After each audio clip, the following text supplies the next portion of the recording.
Have you ever felt like something was about to change drastically, but you didn't know how or when? That unsettling feeling that your life was following a predictable path until suddenly everything turned upside down? Emma Carter had never believed in omens, but that day, as she stared at her reflection in the airport bathroom mirror, she knew that nothing would ever be the same again.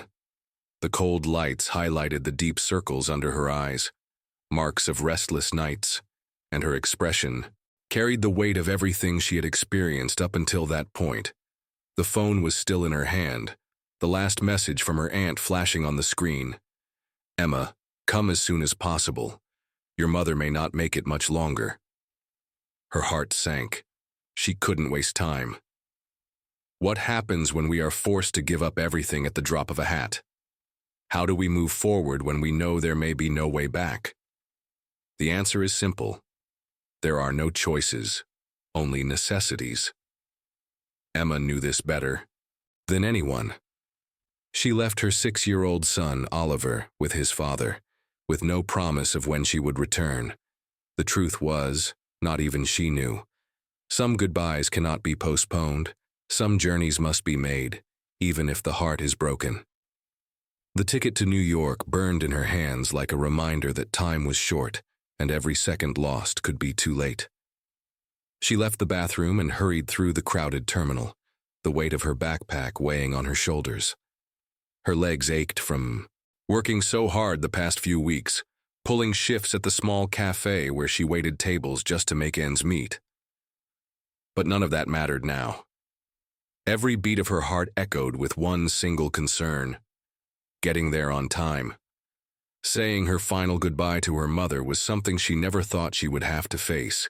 But here she was, racing against time to avoid a regret that would haunt her for the rest of her life.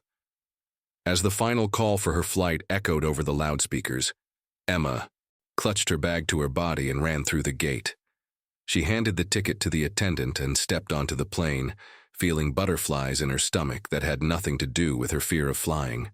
The air was thick, the passengers already seated, and she made her way down the narrow aisle until she found her seat. When she looked up to see who was sitting next to her, she felt time slow down. The man sitting next to her seemed out of place on the crowded flight, as if he belonged in another world. His impeccable suit contrasted with the cramped seats of economy class, and his green eyes shone in the dim light of the cabin. He was reading a leather-bound book, his fingers turning the pages with almost rehearsed precision. But when Emma tried to put her luggage in the overhead compartment, he looked up and, without saying a word, stood up to help her. His gesture was so natural that it took Emma a second to react. She wasn't used to receiving help, much less from a complete stranger. But before she could protest, he had already lifted her suitcase as if it weighed nothing and fitted it into the overhead compartment with precision. Effortless, without hesitation. She opened her mouth to thank him, but the words seemed to catch in her throat. He, on the other hand, only inclined his head slightly, as if waiting for an answer. Emma finally caught her breath and murmured a "thank you," sliding into the seat next to him. Her body begged for rest, but her mind was racing. Too fast to allow it. The plane began to taxi on the runway, and she forced herself to take a deep breath. She still didn't know what awaited her in New York, but one thing was certain: there was no turning back. The man beside her seemed completely unaffected by the hustle and bustle of takeoff. He continued reading, not even showing any discomfort. Emma tried to ignore him, but something about him intrigued her. It was the carefree way he flipped through the pages, his upright posture, the way he seemed indifferent to the world around him. Unlike her, every part of her body felt tense, as if carrying the weight of the world was a habit she couldn't break. Fatigue finally began to overcome her, her eyes blinking heavily even as she tried to resist. She didn't want to sleep. She needed to stay alert, needed to think about what she would do when she got to the hospital. But her body had other plans.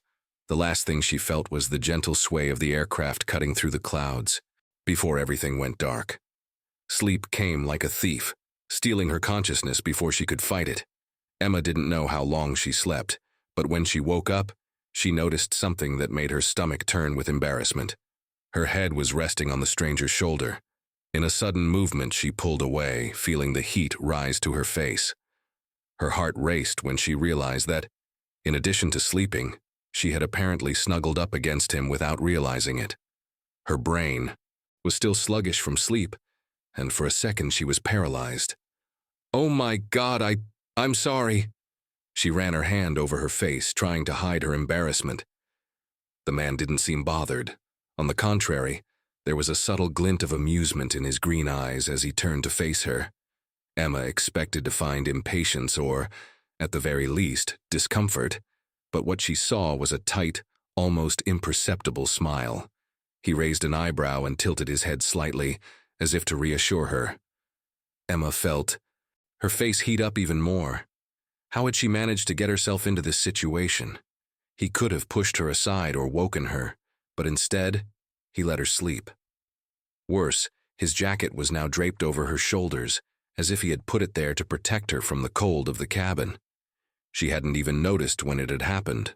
"You needed to rest," he said simply, as if sleeping on a stranger's shoulder was the most normal thing in the world. Emma tried to say something, but her mind was still in a haze. She held the jacket for a moment, unsure whether to give it back or pretend it hadn't happened. Then she felt a shiver run down her spine. It wasn't the cold. It was the feeling of being watched in a way that didn't make her feel uncomfortable, but rather noticed. After so many years of living on autopilot, this was new, and strange, and dangerous. Whatever it was, she couldn't let it get to her.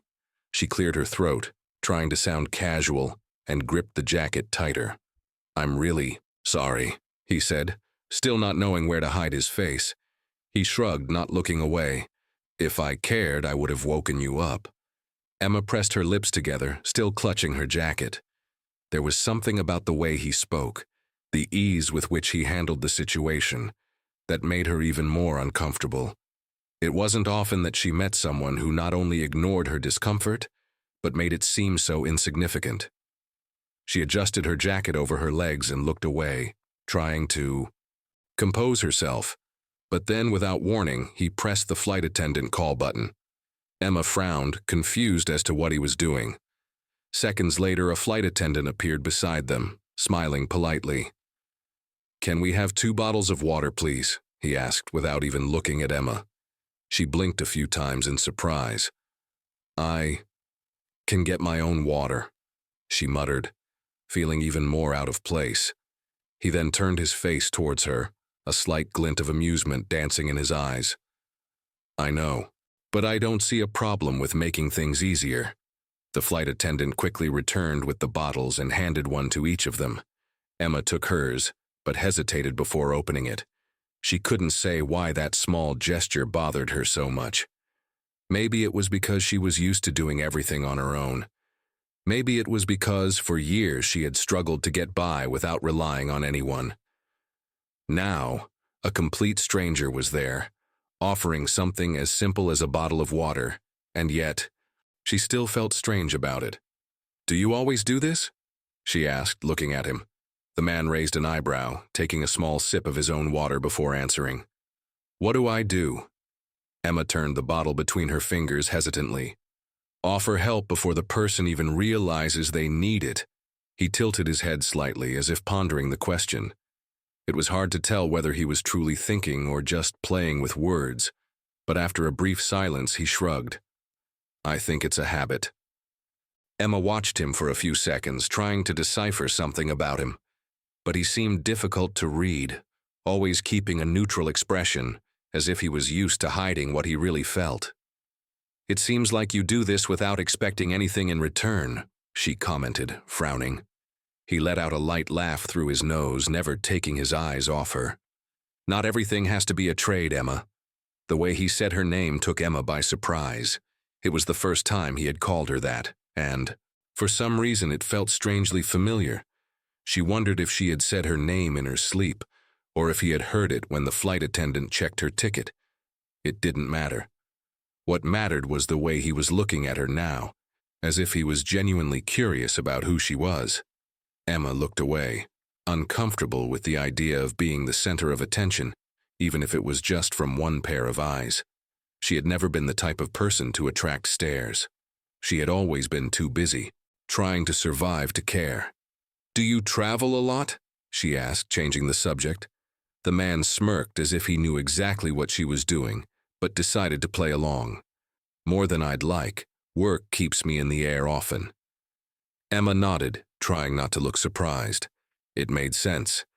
He had all the makings of someone important, someone who made big decisions and lived in a completely different world than she did. She let out a small laugh and shook her head. "That explains the suit." He arched an eyebrow in amusement. "And what exactly does that explain?" Emma shrugged. "You seem like someone who commands things, who walks into a room and automatically makes everyone pay attention." The man tilted his head, analyzing her words, as if he were evaluating the extent to which they were true. The silence between them stretched for a few seconds, before he let out a small smile, discreet but loaded with meaning. "And is that good or bad?" Emma crossed her arms, thinking about her answer. She couldn't say for sure. People like that always made her a little uncomfortable. Men who were used to having control over everything and everyone. Men who walked into a room and were noticed without having to try. That usually meant trouble. But at the same time, there was something about him that intrigued her. He didn't seem arrogant or forced. It was just natural, like it was simply part of who he was. "I guess it depends on what you do with that attention," he finally replied. He smirked, as if he liked the answer. Fair enough. Emma felt like there was more to this subject, but she didn't want to ask any more questions. She was still processing everything that had happened that day. The phone that rang with the news she had been dreading so much. Oliver's hasty goodbye. The rush through the airport. The growing fear that her mother wouldn't make it until she arrived. Every second of that flight was a countdown to something she wasn't ready to face. She sighed and ran a hand over, her face trying to dispel the tiredness that was weighing her down again. He realized, "You don't sleep much, do you?" Emma laughed humorlessly, leaning back in her seat. 6 years of being a single mother. What do you think? The man made a small sound of understanding, nodding slowly. Emma didn't know what she expected him to say, but to her surprise, he didn't try to minimize her reality or give her empty advice. He just stood there in silence for a few seconds, as if he was processing what she had just said. It was an unusual kind of reaction, and Emma wasn't sure how to handle it. She was used to hearing stock phrases like, "It must be hard," or "You're so strong." But no one really took the time to really absorb what it meant to carry everything alone.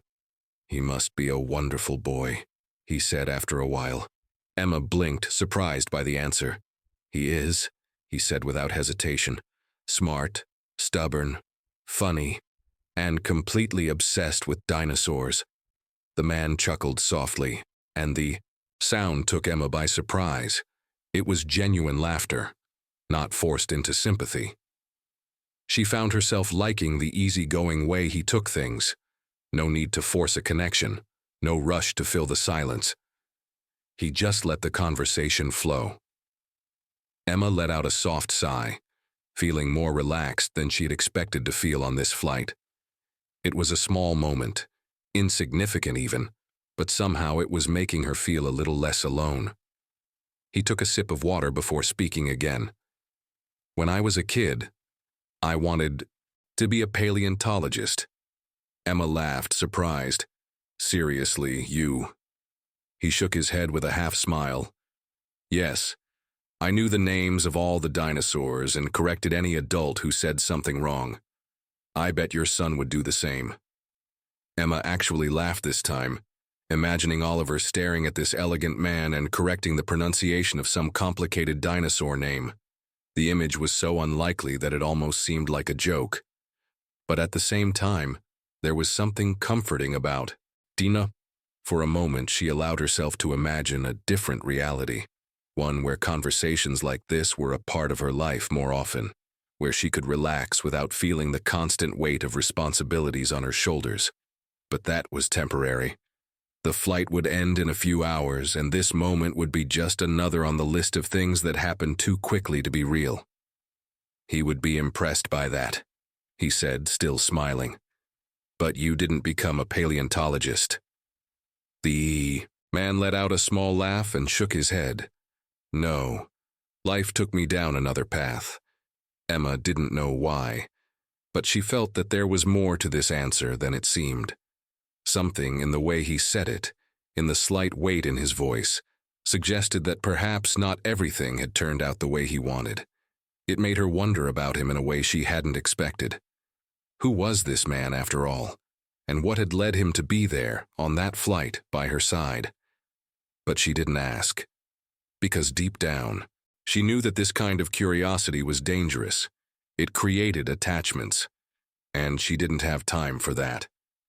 He could tell she was watching him, but he didn't say anything. He just held her gaze for a second longer than he should have, as if he was waiting for her to say something. When Emma looked away, he smirked as if he already knew what was going on. "You want to ask something, but you're holding back," he said casually. Emma let out a small laugh through her nose, shaking her head. He wasn't wrong. But there was something about him that made her want to keep her distance, not physically, but emotionally. Asking questions meant opening the door for a deeper conversation, and that was something she couldn't afford right now. Still, her curiosity got the better of her before she could stop herself. "Okay," I asked. She crossed her arms and tilted her head. "What do you do anyway?" He smiled sideways, as if he had already expected this question. "I work with business, consulting." Emma narrowed her eyes. "That sounds vague on purpose," he chuckled, taking a sip of water before answering. "Because it is." She rolled her eyes, but she felt a slight amusement in the conversation. It was a distraction, and right now, a distraction was exactly what she needed. The plane continued on its course, cutting through the night sky, while Emma allowed herself for a brief moment to forget everything that awaited her when they landed. Silence settled between them again, but it wasn't uncomfortable. Emma found herself enjoying his presence more than she should have. There was something soothing about the way he spoke, unhurried, unwilling to impress. It was rare to meet someone like that. For the past few years, all their conversations had been about work, bills, or Oliver. She couldn't remember the last time she'd just talked for the sake of it, without an immediate worry lingering on her mind. But she couldn't forget the reason she was here. At any moment, her cell phone could ring with the worst news of her life, and nothing that happened on this flight would change that. "So, Emma," he called her name again, and it brought her back to reality. "Why are you going to New York?" Emma hesitated. She didn't want to talk about it. She didn't want to put into words the urgency that was eating away at her insides, the fear that she would be too late. But at the same time, she felt that lying or evading the question wouldn't make sense. He didn't seem like someone who would accept vague answers. "My mother is in the hospital," he said finally, his voice quieter than he intended. "My aunt called me to say that her time is running out." The man didn't say anything right away. He just nodded slowly, as if he was absorbing the information before answering. Emma expected that typical reaction that always came when people heard something like that. Phrases like, "I'm sorry," or "I hope she gets better," even when the reality had already set in. But he didn't say any of those things. Instead, his gaze softened and he simply said, "I'm sorry. I hope you get what you need from this moment." Emma blinked a few times, surprised by his answer. It wasn't what she expected to hear. It wasn't an empty attempt at comfort, nor those automatic words that so many people said without really feeling it. It was something different. He wasn't promising that everything would be okay, because maybe it wouldn't, but he recognized that this moment was, important, that it wasn't just about the illness, but about what she needed to get out of this goodbye. Emma pressed her lips together and looked straight ahead, feeling a lump in her throat. She didn't want to cry. Not here, in front of a stranger, on a crowded plane. But for some reason his words made the suffocating feeling in her chest feel a little less heavy. "I just hope I get there in time," she whispered, not realizing she had said it out loud. The man turned to face her, and for a Moment Emma felt he saw more than anyone else had ever seen. Did he know what this was? To lose someone? To race against time and wonder if there would still be anything left to say when he arrived? She didn't ask, but for a moment she wished she did. "You can do it," he said, with a certainty in his voice that Emma couldn't understand where it came from. She looked at him, waiting for him to explain how he could say that with such conviction, but he just held her gaze, steady, unblinking. She wanted to believe it.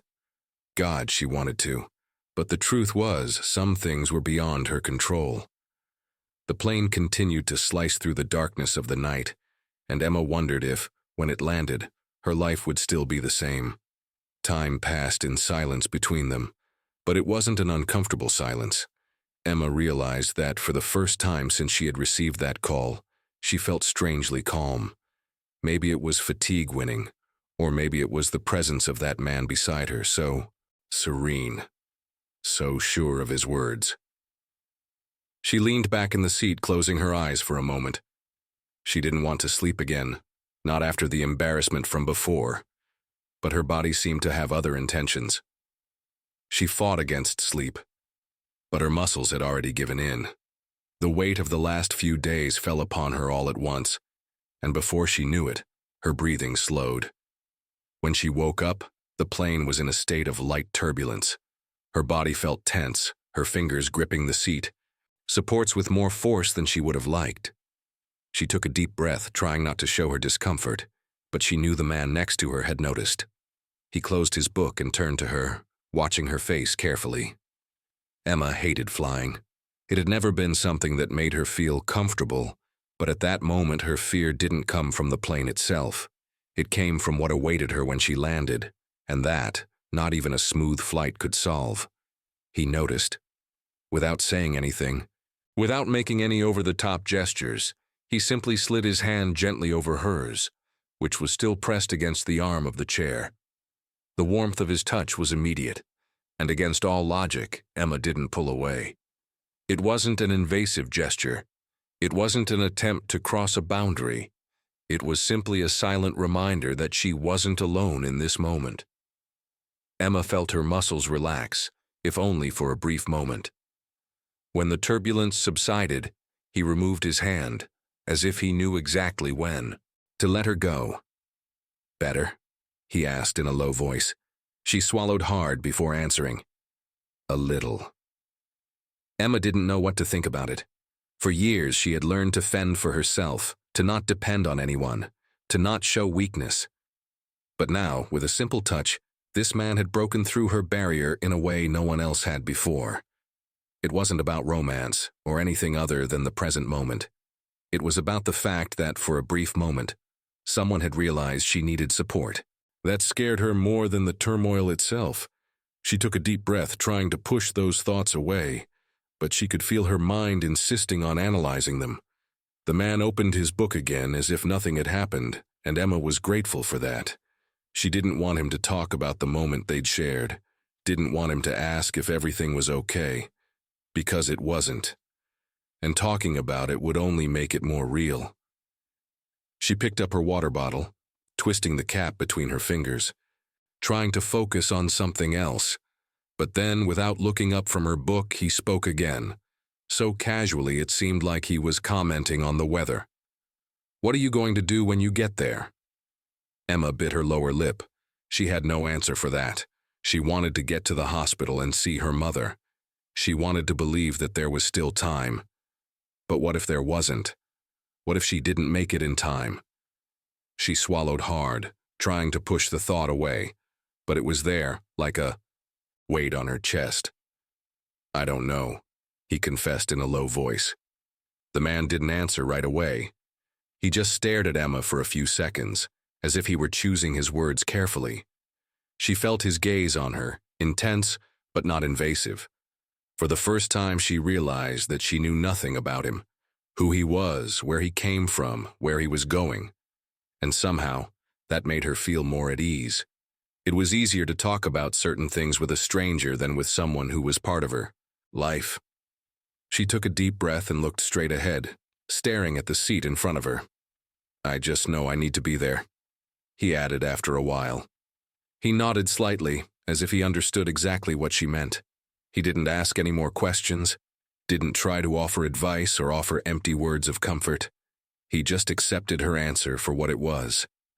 Emma felt an unexpected relief at that. She was tired of having to justify every decision she made, of explaining her pain to people who would never truly understand it.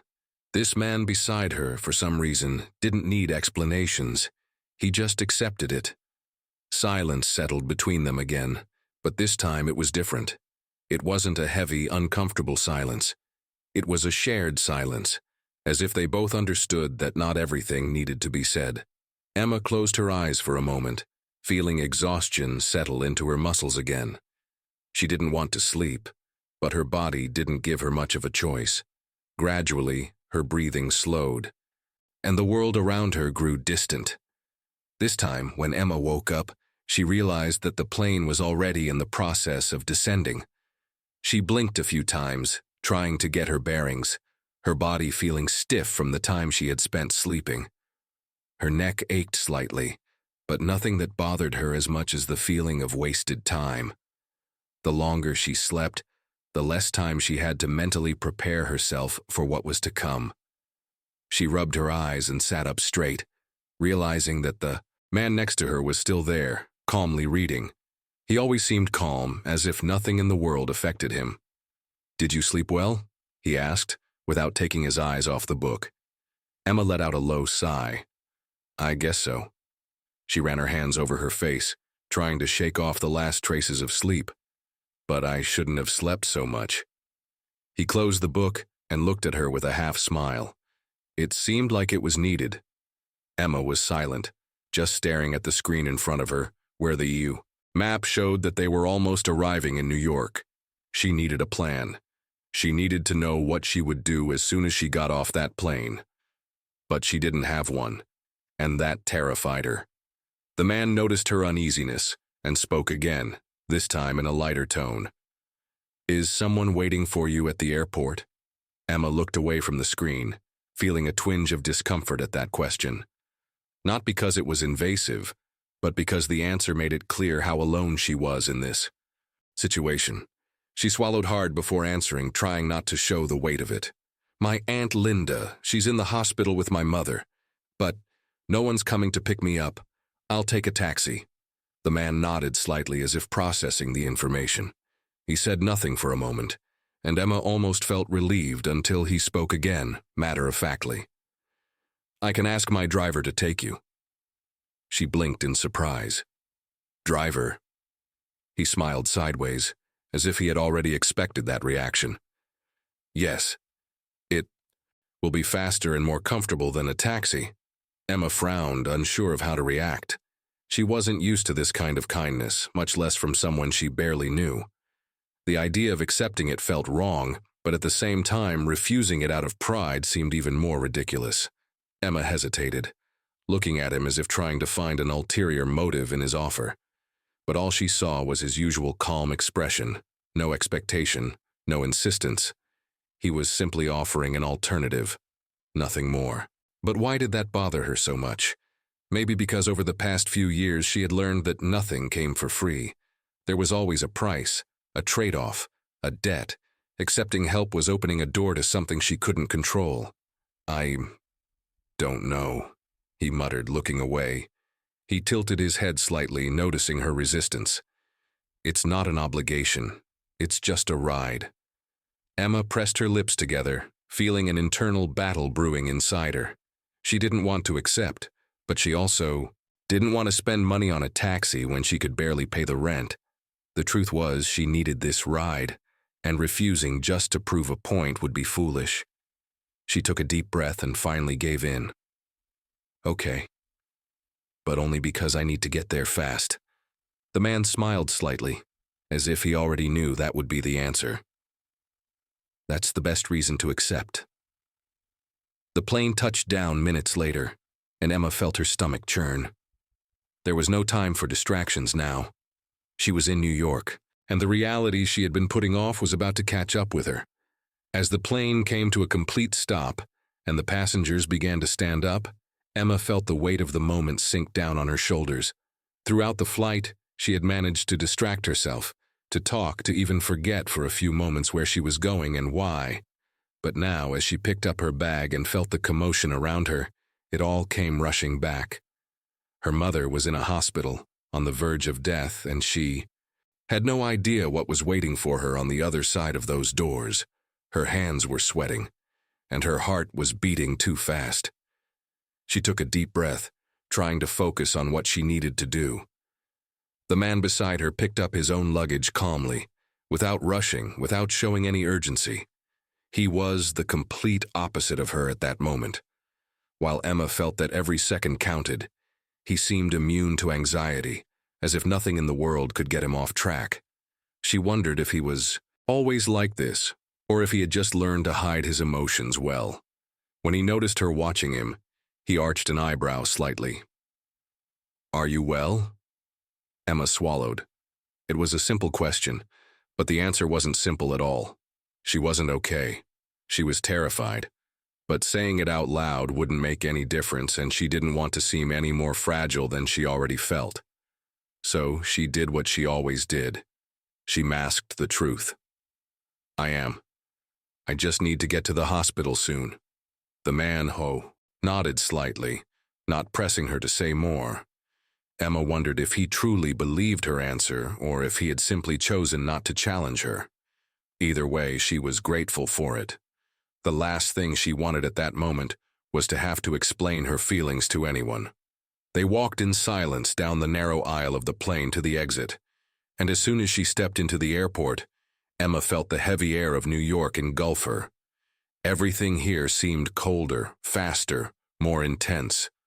For a moment, she felt as if she had gone back in time, when she had still lived in the city, and believed that she would have a different future.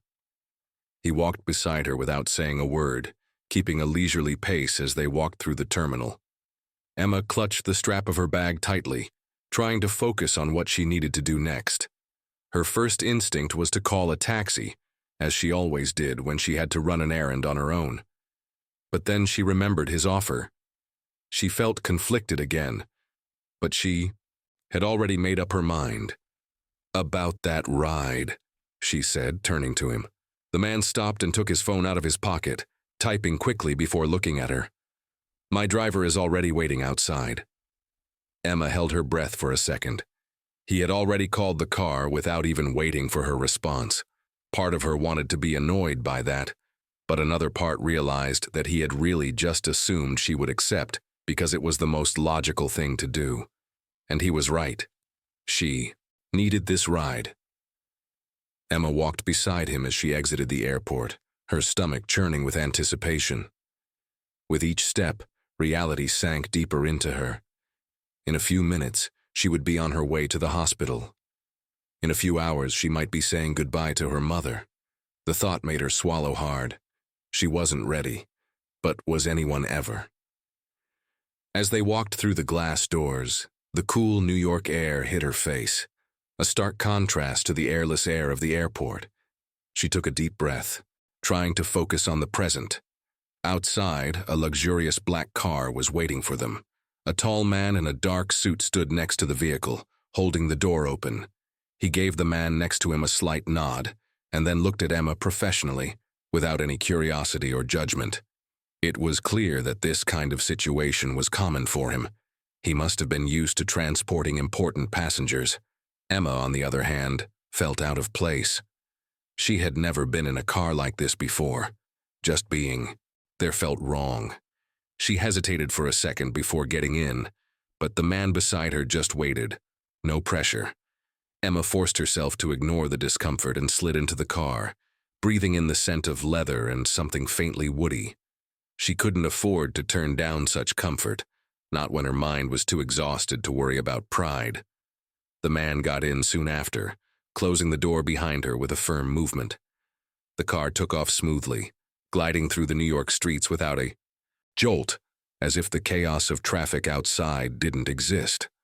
Emma stared out the window, watching the buildings pass by too quickly. Every corner of the city brought back memories, some good, some bad, but right now, All that mattered was the hospital. Her leg bounced restlessly, a habit she always had when she was nervous. She felt his gaze on her, but she didn't say anything. She was grateful for that. He didn't pity her, didn't try to distract her with empty words. He just stood there, present. And, strangely, that was exactly what she needed. The ride was silent for a few minutes, only the distant sounds of the city filling the space between them. Emma tried to prepare herself for what she would find when she arrived at the hospital, but her mind seemed incapable of processing any coherent thought. Her chest felt tight, a suffocating anxiety that made it difficult to even breathe. Her fingers gripped the strap of her bag in her lap tightly, as if it could give her some kind of security. Nothing could prepare her for what was to come, and she knew it. Still, she had to try to stay in control. The man beside him finally broke the silence. "Do you have anyone besides your aunt? Any other relatives who can support you in this?" Emma let out a short, humorless laugh. "No. My family was always small. My father passed away when I was a child, and my mother, well, she was all I had." He nodded slowly, not saying anything right away. Emma waited for some predictable reaction, something like, "I'm sorry," or, "That must be hard." But once again, he didn't say anything. He just absorbed the information and accepted it without forcing anything. Somehow, it made her relax a little. She had always hated having to justify her life to people, explaining her loneliness as if she needed permission to feel that way. But here, in that car, she simply existed. No judgment, no expectations. The car turned a corner and Emma recognized the street. The hospital was close. Her stomach churned, as she realized that in a few minutes she would be face to face with the reality she had been trying to put off ever since she got that call. She wanted to believe that there was still time, that her mother would be awake and lucid when she arrived. But what if she wasn't? What if the last thing her mother remembered about her was the silence of the last few months? Her throat felt tight, and her breath became shorter. She didn't want to cry. Not here. Not now. "Breathe," his voice sounded. Beside her, low but firm, Emma blinked in surprise. She hadn't realized she'd been holding her breath until that moment. She took a deep breath, trying to follow his instructions, but it wasn't easy. Everything inside her was tense, as if her own body refused to accept what was coming. She closed her eyes for a second, focusing on the sensation of the air moving in and out of her lungs. Slowly, the tension eased. It didn't disappear, but it became bearable. She turned her head and found his eyes. Watching her, there was something there that made her hold his gaze longer than she intended. It wasn't pity. It was something deeper. A silent understanding she hadn't expected from someone she'd met just a few hours ago. "Thank you," she murmured, almost without a voice. The car finally stopped in front of the hospital, and Emma felt her heart hammer against her chest. She stared at the huge building in front of her, the cold lights illuminating the entrance, where a few people were hurrying, in and out. Her hands were sweaty, and for a moment she didn't move. It was as if opening the door and getting out of the car would make her vulnerable to what was waiting for her inside. As long as she was there was still a chance. There was still time. But once she walked through those doors, she would have to face the truth. And the truth could be cruel. The man beside her said nothing, asked no questions. He just waited. Emma felt his gaze on her, but unlike so many other times in her life, it didn't bother her. It was as if he was giving her space to decide for herself without pressure. Finally, she took a deep breath and reached for the doorknob. Her fingers were shaking. She hated showing weakness, but at that moment, she couldn't hide it. Before she could leave, she felt a light touch on her arm. Not strong enough to hold her back, but enough to make her stop. She turned her face towards him, confused. "You'll be fine," he said, with the same certainty he'd had on the plane. Emma didn't know what to say. She wanted to believe those words. She wanted them to be true. But he didn't know her. She didn't know what was waiting for her in there. She didn't know what it was like to lose the only person who had been by her side her entire life. Still, the way he said it, with such conviction, made a small part of her want to believe. Maybe she wasn't alone. Maybe she could face this without falling apart completely. She took one last deep breath, grabbed the door handle and got out of the car, feeling the cold New York wind envelop her face. As she walked toward the hospital doors, she could feel the weight of each step. Her body felt heavier, as if gravity were greater there. She paused for a second before entering, took a deep breath and continued forward. The smell of disinfectant and the muffled sounds of footsteps and voices filled her senses. The hospital was bustling, but to her, it felt like everything was in slow motion. Her gaze scanned the lobby until she found her Aunt Linda, who was sitting in one of the chairs in the waiting room. As soon as she saw her, the woman stood up quickly, her eyes red from crying. "You came," Linda murmured, her voice breaking. Emma just nodded, unable to say anything. Her throat felt tight and her breath became shallow. She knew what was coming next, the moment she had been dreading ever since she got that call. But no matter how much it hurt, she had to face it. Because some goodbyes can't be avoided, and some pain needs to be felt in order to move on. She closed her eyes for a moment, preparing herself for what was coming. When she opened them, she took the first step. If you want to know what happens next, comment Part 2 in the comments.